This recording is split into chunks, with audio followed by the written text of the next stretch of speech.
Hello students, it's me Manidhi. देखो बेटा, last की वीडियो में हमने अक्टूबर मैनिफेस्टो डिस्कस किया था और हमने देखा था जो ज़ार निकोलस सेकंड है उसने फर्स्ट और जो सेकंड डूमा है वो डिज़ोल्व कर दी है। थर्ड डूमा जो है वो 5 इयर्स तक चली है, रन की है। लेकिन फिर हम देखेंगे कि जिन कंजर्वेटिव से मिलके उसने वो डूमा बनाई थी वही उसके अगेंस्ट हो गए थे। तो अब हम यहाँ की वीडियो में आगे का चैप्टर हमारा कंटिन्यू करते हैं कि the first world war and the Russian revolution की जो फर्स्ट वर्ल्ड वॉर हुआ वो भी एक मेन रीज़न रहा रशियन रेवोल्यूशन का, ठीक है।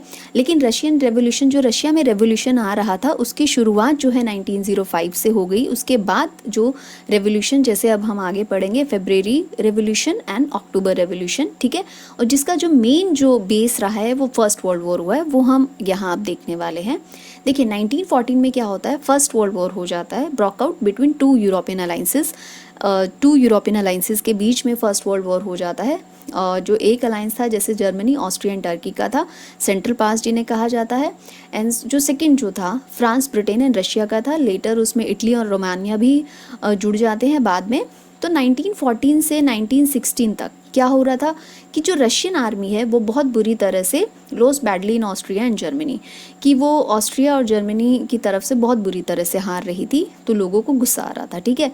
और इससे क्या हो रहा था कि जो industries and industrial equipment disintegrated more rapidly. Russia में जो इंडस्ट्रीज और इंडस्ट्रियल इक्विपमेंट है वो बहुत रैपिडली डिसइंटीग्रेटेड हो रहे थे, ठीक है, यूरोप में किसी और कंट्री के कंपैरिजन में। तो लेबर की शॉर्टेज हो रही थी। स्मॉल वर्कशॉप्स प्रोड्यूसिंग असेंशियल्स व शट डाउन। जो स्मॉल वर्कशॉप्स थे जो असेंशियल नीड्स जो प्रोवाइड करा रहे थे वो शट डाउन हो रहे थे, क्योंकि जो एबल बॉडीड मैन थे उन्हें वॉर के लिए बुला लिया गया था। समझ रहे हैं आप लोग कि जो लेबर की शॉर्टेज तो होगी ना, क्योंकि जो एबल बॉडीड मैन है जो वो वहाँ वर्क कर रहे थे उन्हें वॉर में, युद्ध के लिए, लड़ाई लड़ने के लिए बुला लिया गया था।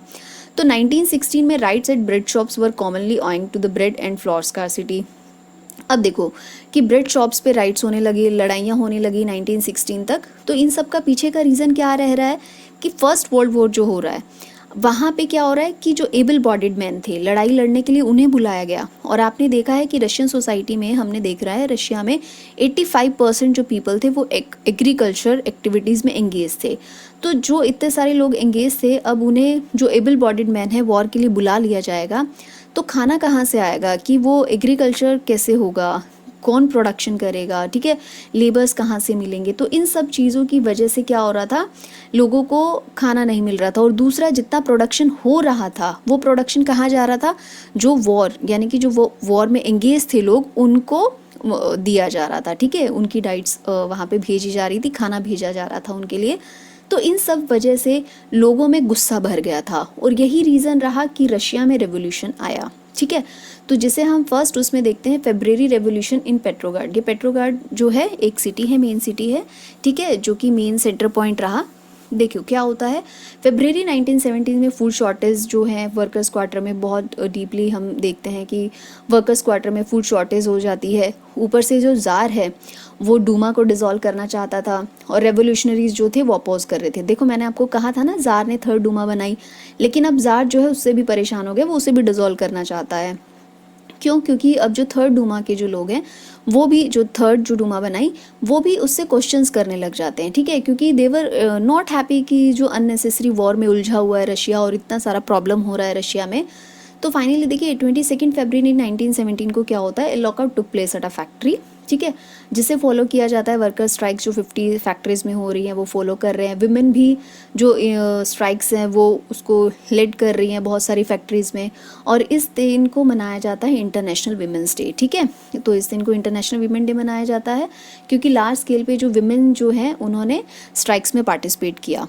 अब देखिए 25 फरवरी 1917 को क्या होता है, गवर्नमेंट जो है डूमा को फाइनली सस्पेंड कर देती है। अब यहाँ पे गवर्नमेंट कौन है, यहाँ पे गवर्नमेंट ज़ार निकोलस है, ठीक है, वो फाइनली सस्पेंड कर देता है डूमा को। तो और भी लोग एग्रेसिव हो जाते हैं। तो striking workers and soldiers gather to form a soviet. जो स्ट्राइकिंग वर्कर्स थे, जो सोल्जर्स थे, उन्होंने क्या बनाया, सोवियत बनाया, जिसे काउंसिल कहा जाता है, वहीं उसी सेम बिल्डिंग में जहाँ पे डूमा मिलती है, और जिसे this was the Petrograd Soviet, और इसे कहा गया पेट्रोग्राड सोवियत, ठीक है। 2 मार्च 1917 को क्या होता है, ज़ार को एब्डिकेट कर दिया जाता है on the advice of military commander. यानी कि अब जो ज़ार है उसका जो टाइम है वो ख़त्म फिर हो जाता है, ठीक है, ज़ार निकोलस सेकंड का टाइम पीरियड ख़त्म हो जाता है। तो सोवियत जो लीडर्स हैं एंड द डूमा जो लीडर्स है formed a provisional government for running the country. अब यहाँ देख रहे हैं कि फेब्रुअरी रेवोल्यूशन जो होता है उसकी वजह से फाइनली क्या हो रहा है, प्रोविजनल गवर्नमेंट बन जाती है रशिया में, कि वो अब वो प्रोविजनल गवर्नमेंट जो है वो लीड करेगी, ठीक है, वो कंट्री को रन करेगी। लेकिन कब तक, जब तक फाइनली उनकी जो प्रॉपर जो गवर्नमेंट है वो ना बन जाए। प्रोविजनल गवर्नमेंट होता है कि कुछ टाइम पीरियड के लिए, ठीक है। अ constituent assembly was elected on the basis of universal adult suffrage for deciding the nature of government in Russia. कि कॉन्स्टिट्यूएंट असेंबली इलेक्ट की गई यूनिवर्सल अडल्ट सफरेज के बेस पे जो डिसाइड करेगी कि जो रशिया का जो गवर्नमेंट होगा उसका नेचर कैसा होगा, ठीक है। और तब तक कौन वर्क करेगी, प्रोविजनल गवर्नमेंट। तो यहाँ तक आपको समझ में आया। देखिए अब यहाँ पे देखो जो फेब्रुअरी रेवोल्यूशन था उससे क्या हुआ है, प्रोविजनल गवर्नमेंट बन गई है। तो यहाँ अब हम देखेंगे कि व्लादिमीर लेनिन का इसमें क्या रोल था। देखिए लिबरल और सोशलिस्ट जो थे along with the influential army officials, land owners, industrialist in the provisional government work towards an elected government, ठीक है। कि जो प्रोविजनल गवर्नमेंट जो बनी थी उसके अंदर कौन कौन वर्क कर रहा था, लिबरल्स थे, सोशलिस्ट थे, लेकिन जो मेन जो डोमिनेट कर रहे थे वो कौन कर रहे थे, आर्मी ऑफिशियल्स कर रहे थे, लैंड ओनर्स कर रहे थे और इंडस्ट्रियलिस्ट कर रहे थे, राइट। और ये क्या कर रहे थे, मेनली वर्क कर रहे थे कि इलेक्टेड गवर्नमेंट के लिए, ओके। तो इसी टाइम पीरियड पे जो अप्रैल 1917 में व्लादिमीर लेनिन जो है रशिया वापस आते हैं और वो अप्रैल थीसिस देते हैं। अब देखिए अप्रैल थीसिस में उनकी 3 डिमांड्स होती है कि वॉर को बंद कर दिया जाए, लैंड्स को पेजेंट को ट्रांसफ़र कर दिया जाए, बैंक्स का नेशनलाइजेशन कर दिया जाए, ठीक है। ये उनकी 3 डिमांड्स थी। अब इन 3 डिमांड्स का क्या रोल रहेगा ये हम अभी आगे देखते हैं। कि और फिर क्या होता है कि इन इंडस्ट्रियल एरियाज़ फैक्ट्रीज़ जो हैं, फैक्ट्रीज कमिटीज़ बनने लग गई, जो कि जो इंडस्ट्रियलिस्ट थे जो फैक्ट्रीज़ को रन कर रहे थे उनके ऊपर क्वेश्चंस उन्होंने पुटअप करना स्टार्ट कर दिया। ट्रेड यूनियंस बनने लगी, सोल्जर्स कमिटीज़ बनने लगी आर्मी में।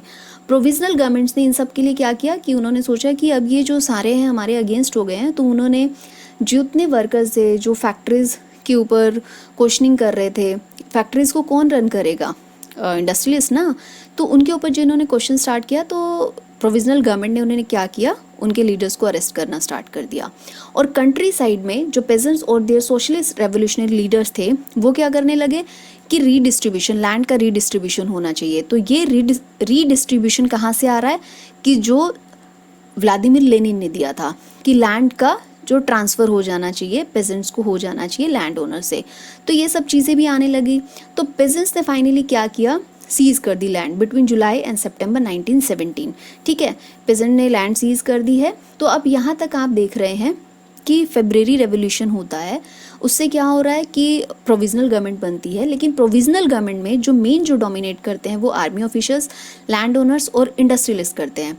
तो जो लेनिन थे उन्हें लगा कि कहीं डिक्टेटरशिप फिर से ना आ जाए, तो उन्होंने अपनी 3 डिमांड्स रखी। लेकिन लोगों ने पहले उन्हें इन सब चीज़ों को नहीं समझा, बाद में वो उन्हें फॉलो करने लगे। और जो इंडस्ट्रियलिस्ट एरियाज़ थे जो पे हम देखा है कि लोगों ने क्वेश्चंस करना स्टार्ट कर दिए, ट्रेड यूनियंस बनने लगी। फाइनली जो क्या हुआ था कि पेजेंट्स ने लैंड सीज कर दी, ओके। तो यहाँ तक आपको समझ में आ रहा है। और इन सब वजह से हो जाता है अक्टूबर रेवोल्यूशन। तो अब आप यहाँ तक जो है फेब्रुअरी रेवोल्यूशन को देखिए, समझिए। अब नेक्स्ट वीडियो में हम अक्टूबर रेवोल्यूशन को देखेंगे, ओके, ठीक है बेटा, ओके।